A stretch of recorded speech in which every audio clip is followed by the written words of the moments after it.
Hi friends, இப்போ நம்ம start பண்ண போகிறது வந்து எலக்ட்ரானிக் கீபோர்டு சீரீஸு. இதில் நிறைய பேர் ரிக்வெஸ்ட் பண்ணதுனால இதை நான் அப்டேட் பண்ணுறேன். ஏற்கனவே நம்ம பியானோ லெசன்ஸ்லாம் நிறையா பார்த்தோம். ஸோ அது சைமல்டேனியஸ் அது பாட்டுன்னு இருக்கும். இது வந்து வெறும் கீபோர்ட் லெசன்ஸு. ஏன்னா வந்து கீபோர்ட் லெசன்ஸ் பார்த்திங்கன்னா ப்ராப்பராக வந்து இருக்குது, நிறையா வீடியோஸ் இருக்குது யூடியூப்பில். பட் ஆனால் ப்ராப்பராக வந்து பேசிக்லேருந்து போகிற மாதிரி இல்லை எதுக்கும் பிகினர்ஸ் லெவலில். ஸோ வந்து சரி நம்ம போடலாமே அப்படின்னு சொல்லிட்டு நான் ஒரு ஐடியா வந்துச்சு. அது ஏற்ற மாதிரி வந்து பியானோ லெசன்ஸில் நிறைய பேர் கமெண்ட் பண்ணியிருந்தீங்க எலக்ட்ரானிக் கீபோர்ட் சீரிஸ் போடுங்கன்னு.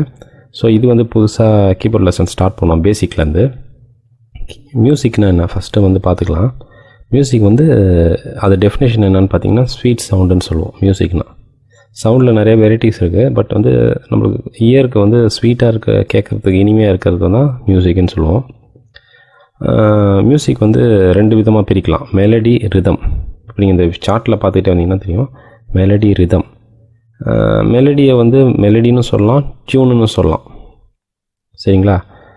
ரிதம் வந்து பீட், ஸ்டைல் எப்படி ஒன்றும் சொல்லலாம். இப்போ நீங்கள் யமஹா கீபோர்டு எடுத்திங்கன்னா அது வந்து பீட்டுன்னு வரும்.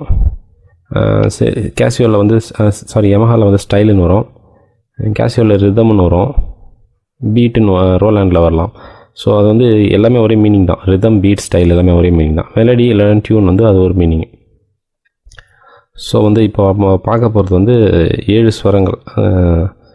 இளையராஜா சார் சாங்கில் கூட பார்த்துருந்தீங்கன்னா 7 ஸ்வரங்களில் எத்தனை ராகங்கள்னு வந்து எஸ்பிபி சார் பாடியிருப்பார். 7 தான் மாறி மாறி வரும். அது நிறைய பேருக்கு தெரியாது இப்போது.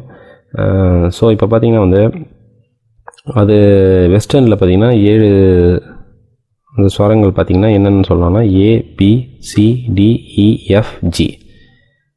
திருப்பி வந்து A, B, C, D, F, G, திருப்பி A, B, C, D, F, G அப்படி தான் வரும் கீபோர்ட்லலாம். வெஸ்டர்னில் வந்து அந்த 7 ஸ்வரங்கள் இதுதான். இந்தியனில் பார்த்திங்கன்னா சா, ரி, க, ம, ப, த, நீ, சா.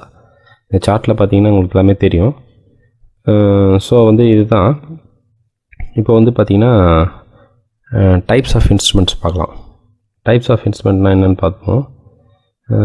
விண்ட் இன்ஸ்ட்ருமெண்ட்னா என்னென்னு பார்ப்போம். விண்டில் வந்து ஃப்ளூட் இருக்குது, ட்ரம்பட் இருக்குது, சாக்ஸஃபோன் இருக்குது, கிளாவர்னட் இருக்குது. இந்த மாதிரி நிறையா இருக்குது விண்ட் இன்ஸ்ட்ருமெண்ட்டில். ஸ்ட்ரிங் இன்ஸ்ட்ருமெண்ட்டில் உங்களுக்கு தெரியும் கிட்டார், நிறைய பேர் யூஸ் பண்ணுறது கிட்டார், வயலின், வீணா, சித்தார், ஆப்சிகார்ட் நிறைய அந்த மாதிரி இருக்குது. அப்புறம் வந்து ஹேமர் டெல்சன்னு சொல்லுவாங்க. ஹேமர் வந்து அடித்து அந்த மியூசிக் போடுறது அது. இப்போ லெதரில் பார்த்திங்கன்னா ட்ரம்ஸு, தபலா, மிருதங்கம் அந்த மாதிரி நிறையா இருக்குது. ஸோ இது வந்து ஜென்ரலாக உங்களுக்கு அந்த பேசிக்லேருந்து போகிறதுனால நான் இதெல்லாம் சொல்கிறேன். அடுத்தது பார்த்திங்கன்னா கீபோர்டுனா என்னென்னு பார்ப்போம். கீபோர்டு வந்து பார்த்திங்கன்னா மியூசிக்கில் எல்லாமே வந்து மியூசிக்கெல்லாம் எடுத்து இப்போ தனித்தனி ட்ரம்ஸ் பேருங்கெலாம் சொன்னேன். இது எல்லாமே வந்து மொத்தமாக வந்து எடுத்துகிட்டு வர்றது கீபோர்டு. இப்போ கீபோர்டு இருந்தாலே போதும், ஒரு கம்ப்ளீட் ஆர்கெஸ்ட்ரா நம்மளே வாசிச்சிடலாம் பேக்கிங் ட்ராக்கோட. ஸோ அதனால் வந்து நிறைய பேருக்கு கீபோர்டு நிறைய யூஸ் ஆகும். பியானோ வாசிக்கிறதோட கீபோர்டு நிறைய யூஸ் ஆகும். ஆனால் வந்து சிங்கிளாகவே நீங்கள் வந்து ஒரு ஆர்கெஸ்ட்ரா வாசிச்சிடலாம். அதில் பார்த்திங்கன்னா இப்போ வந்து ஏற்கனவே பியானோ லெசனில் நான் எடுத்தது தான் C, C sharp, D, D sharp, E, F இதெல்லாம் வந்து நான் பியானோ லெசனில் எடுத்திருக்கேன். பட் இருந்தாலும் இதுக்கு தெரிஞ்சுக்கோங்க. ஒரு கீபோர்டில் வந்து ஒரு ஆக்டேவில் வந்து எப்படி வருது அப்படின்றது கீஸில் பார்ப்போம். சி அந்த பிளாக் கீ வந்து சி ஷார்ப்பு, டி வந்து black key D sharp, E, F, இக்கு வந்து ஷார்ப் கிடையாது, ஃப்ளாட் மட்டும் தான். ஸோ அதெல்லாம் வந்து நான் பியானோ லெசன்ஸில் நீங்கள் பார்த்துருந்தீங்கன்னா உங்களுக்கு ஒரு ஐடியா வரும்.